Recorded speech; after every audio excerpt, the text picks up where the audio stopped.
বিদেশি ক্রেতাদের আকৃষ্ট করতে শ্রম আইন সংস্কারে অন্তর্বর্তী সরকার প্রতিশ্রুতিবদ্ধ বলে জানিয়েছেন প্রধান উপদেষ্টা doctor Mohammad Yunus.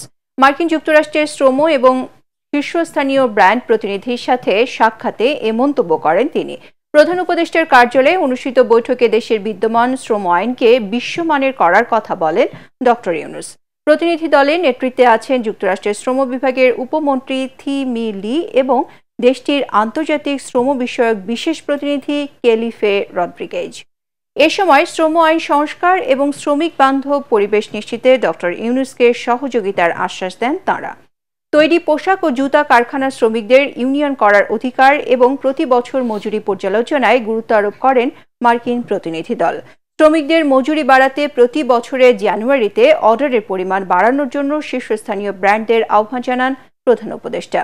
Brand PVH, Calvin Klein ও গ্যাপের প্রতিনিধিরা এ সময় উপস্থিত ছিলেন।